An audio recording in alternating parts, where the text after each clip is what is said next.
bawal talaga ang pagkolekta sa estudyante. So But, kung bawal po, bakit po Correct. nangongolekta pa rin sila sa mga estudyante, especially po sa mga Mr. hirap? President, I would like to clarify, never po sila nangongolekta sa estudyante. Wala po silang collection sa estudyante. Ang meron, I'm sorry, we can I beg to identify disagree. the issue. I issue, beg to disagree, ma'am. Ito po, lahat ng mga nagsumbong sa akin.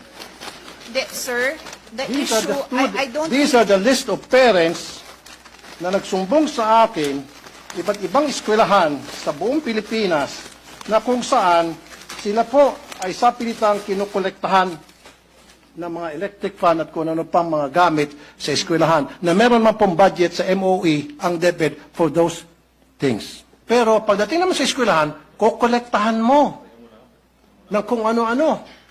Then, yung iba pa nga sa kanila, yung mga sumbong sa akin, Sir, naglalakad na nga lang po ako, 2 kilometro, kasama pong aking tito. Wala po akong pampamasahe. Pudpud na nga po yung aking tsinela, sapatos. Pagdating doon sa school, ine-expect kami po ay magbigay ng para sa electric fan. Ito pa po, para sa kalaman ng marami. Kuminsan, pinapahiya pa po yung mga estudyante. Nagkakaroon po ng group chat. Nakalista doon sa group chat, sino-sino yung mga nagbigay at sino-sino pang hindi nakapagbigay. So yung mga hindi nakapagbigay, peer pressure, it's either gagawa ng remedyo para makapagbigay, masama sa listahan, matanggap ng grupo, or hindi na lang papasok kasi napapaya sila, magda-drop out na lang. Sayang yung feeding program. So what I'm trying to say here, Mr. President, napakasimple lang naman eh. Okay lang may PTA. In fact, wala akong wala akong against sa PTA. Use it properly. Dapat yan, talagang nababantayan ng DepEd. Dapat yung PTA, gamitin lamang yan para pag-usapan po yung pong mga problema ng mga estudyante at mga guro para tingnan at i-monitor yung mga activities ng mga estudyante, yung kanilang academic performance. And this is the truth.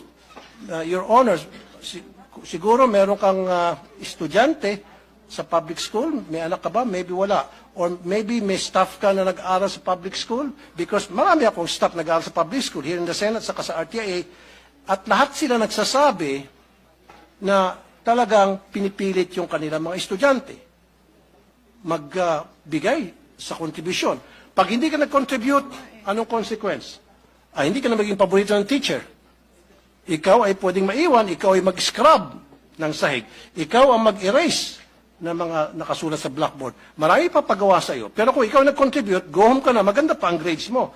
Yan po ang madalas na mangyari sa iba't ibang mga eskwelahan. At yan po ay documented. At yan po, in-interview ko po lahat ng mga staff ko na may mga estudyante sa public school na nire-require po talaga sa PTA pa lamang, binoboto na agad kung ano yung mga pwedeng ma-contribute, anong pwedeng may ayos sa eskwelahan. Just imagine, Mr. President, Your Honor, every single year, kailangan mag-contribute ang mga estudyante para sa electric fan.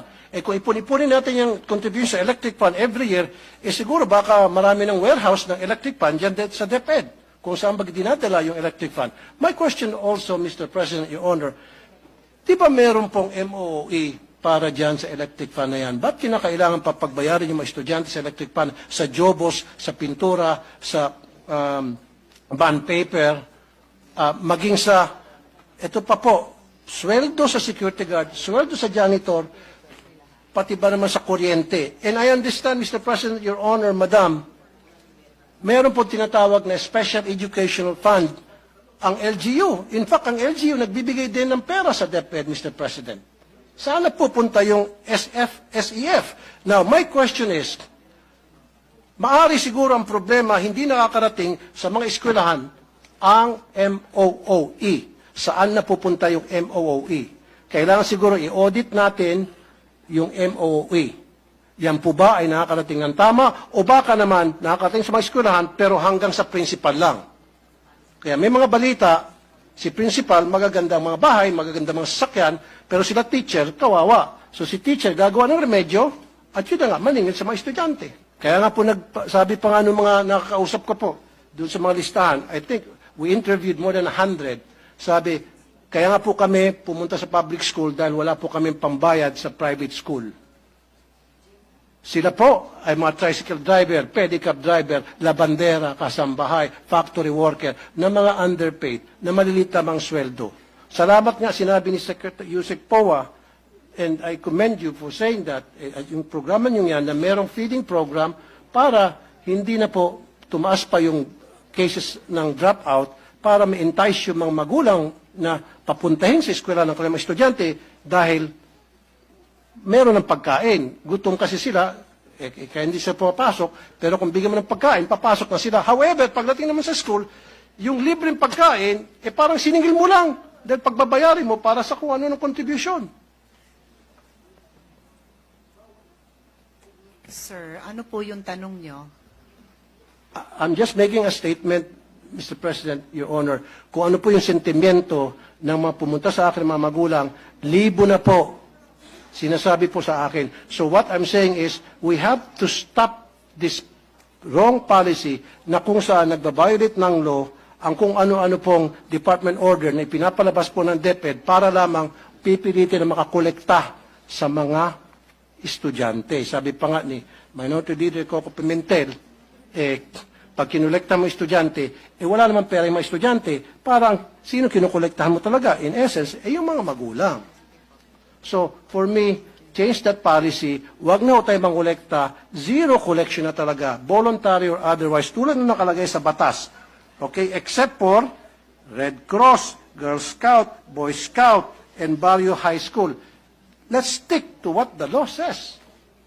Stop na natin yan. Huwag na tayo magpalabas ng mga department order para we try to circumvent the law para makakolekta. Tuloy, ang duda nito mga magulang, baka siguro gusto nilang magpalabas ng kung ano mga department order para makakolekta sapagkat gusto nilang yung MOE hindi na makarating sa mga eskwelahan. Now, may I add, Mr. President, Your Honor, kung sasabihin nyo lang sa akin ngayon na kayo po ay mag-i-issue ng department order telling all schools under DepEd, let's stick to 5546, period.